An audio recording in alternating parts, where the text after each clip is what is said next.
Hello everyone and welcome to Next Page Productions, where we watch films and we make them.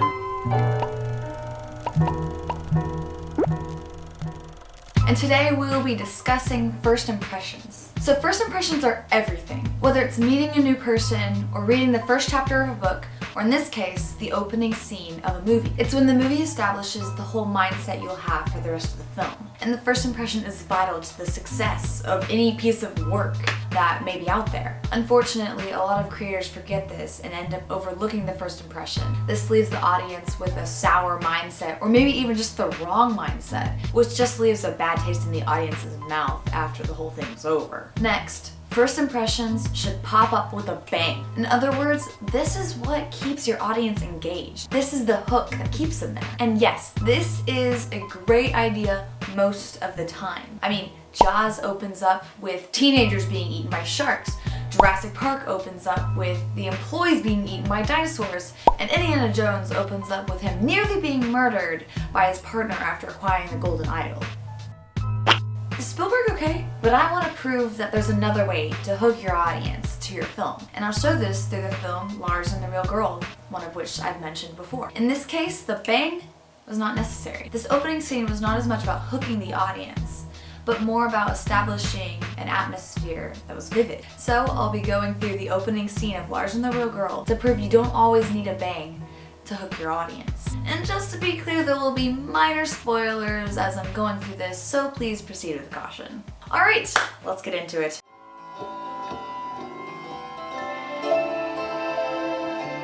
So firstly, I want to note that I can't really tolerate long opening scenes. It is so important to appreciate the people who made the project, but I think the problem I have is that they give all these names that are meaningless to the audience until they watch the film. So I think in my films, I want to create either very interesting or quick opening sequences so you don't waste the audience's attention. So something I can appreciate about this, I mean, this opening scene is what, a minute long, including the production titles and all that. So I think that's pretty record speed considering. There's one movie called The Patriot who just has this 5-minute long introduction that nearly made me turn off the movie. So just keep that in mind if you're wanting to hook your audience. There'll always be time to appreciate your team in the ending credits.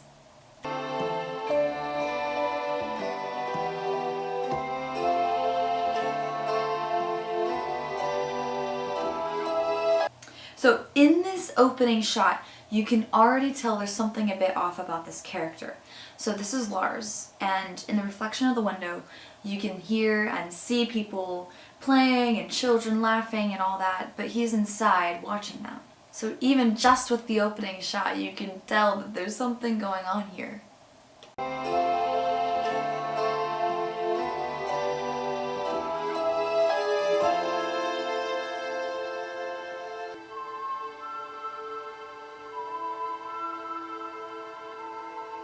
Alright, so next you finally see Lars's room. I mean, clearly it is desolate and sad. I mean, the furniture, I mean, you see like metal chairs and table, and you see that you can walk only 5 feet and reach the door from the bed. You can kind of already get a sense of maybe his mindset or something. Obviously, the audience comprehends this unconsciously, but even if you're analyzing it, you can just tell he's a sad man with a bit of a desolate life.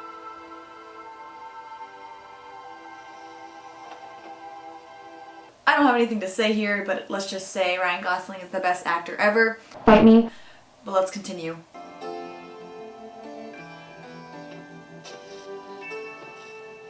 So, right here something weird happened. He sees this woman, Karen, walk out of her house and come on over. He looks at her with, I mean, maybe I'm wrong, but care. But then as she comes closer, he hides. For someone who hasn't seen this before, this gives us the impression that there's no harm in the relationship, and it's less about being afraid of Karen, but more maybe something to do with Lars.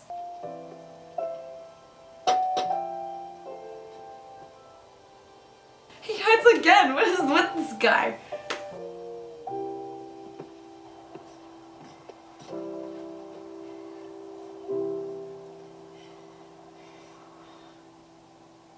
So right here, something is definitely off.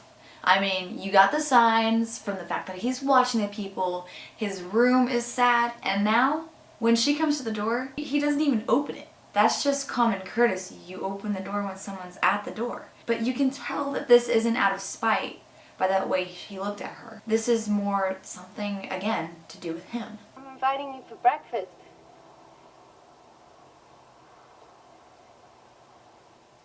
I can't. I have to go to church. Oh.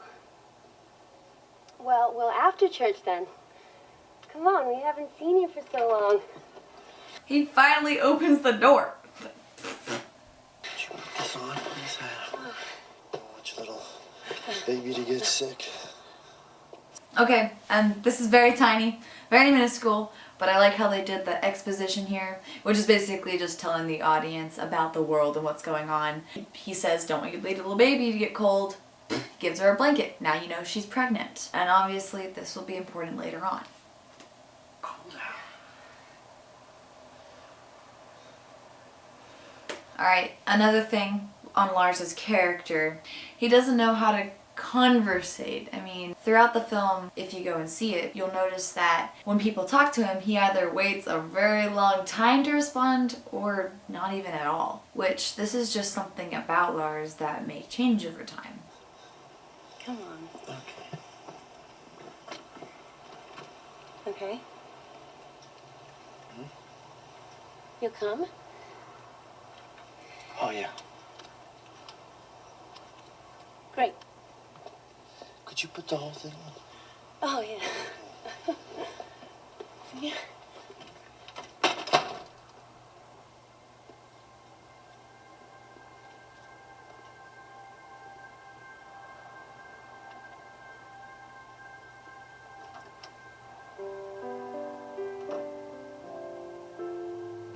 Boom. I mean, atmosphere.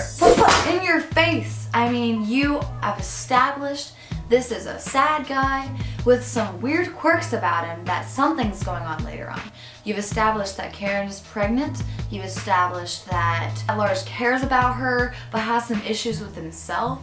I mean, just so much is going on in the first, let's see, 3 minutes of the film. And again, this includes opening credits. So not all films have to start with sharks, dinosaurs, or murder. I mean, absolutely, use that, yes. But don't limit yourself to that. See how much you can put in your opening shot without slapping the audience in the face with exposition. I think this opens up a whole new world of different ways to shoot your films. Oh no! I just realized that this says date. Whatever, okay. You know what it means. So in conclusion, don't just limit yourself to a bang or a hook that will grab your audience, but expand and see what you can do with just making the world full of vividness and atmosphere, and that in itself will hook your audience alone. And with that, thank you guys for watching. Make sure you head on over to my Instagram to check for updates on a film that me and a fellow filmmaker have been working on. But I will see you guys in the next video.